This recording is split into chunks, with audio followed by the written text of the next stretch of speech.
লেবাননের কূটনৈতিক ও সামরিক পরিস্থিতি এখন অত্যন্ত জটিল। আল জাজিরার সর্বশেষ তথ্য অনুযায়ী লেবানন সরকার দেশটিতে নিযুক্ত ইরানি রাষ্ট্রদূতকে অবাঞ্ছিত ঘোষণা করেছে। রবিবারের মধ্যে তাকে দেশ ত্যাগের নির্দেশ দিয়েছে বৈরুত প্রশাসন। হিজবুল্লাহর সাথে তেহরানের সংশ্লিষ্টতা এবং বর্তমান যুদ্ধ পরিস্থিতির প্রেক্ষাপটে এই সিদ্ধান্ত নেওয়া হয়েছে বলে ধারণা করা হচ্ছে। যুদ্ধক্ষেত্রে ইসরায়েলি বিমান বাহিনী সাউথ লেবাননের কৌশলগত এলাকাগুলোতে আক্রমণ জোরদার করেছে। আল জাজিরা জানাচ্ছে বৈরুতের দক্ষিণের শহর বেশামুনে বিমান হামলায় অন্তত 2 জন নিহত এবং 5 জন আহত হয়েছে।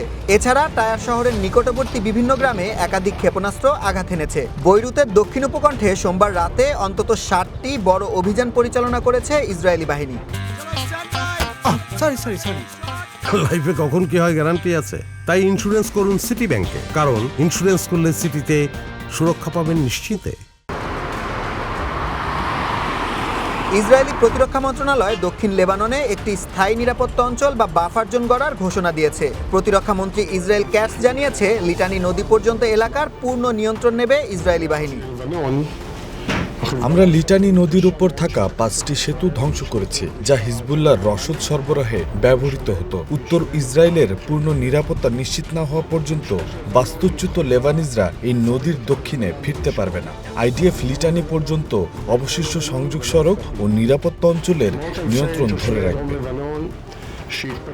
ইসরায়েলি সেনাবাহিনী ইতিমধ্যে বুর্জ আল শামালি এলাকার বাসিন্দাদের এলাকা ছাড়ার আলটিমেটাম দিয়েছে। ধ্বংস করা হয়েছে আল দালাফা ব্রিজ, যা সাউথ লেবাননের সাথে বেকা ভ্যালির সংযোগ রক্ষা করত।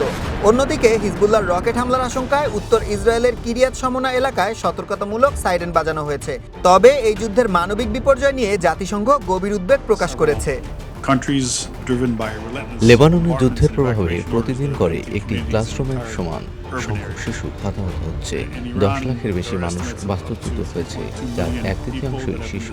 আমরা অবিলম্বে এই বৈরিতা বন্ধ করে একটি টেকসই যুদ্ধবিরতির আহ্বান জানাচ্ছি।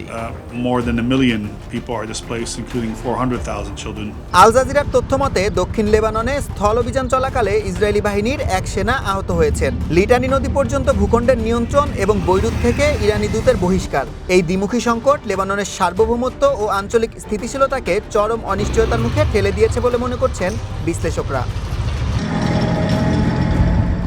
সুলাইমান সবুজ, ওয়ান ইন্টারন্যাশনাল ডেস্ক।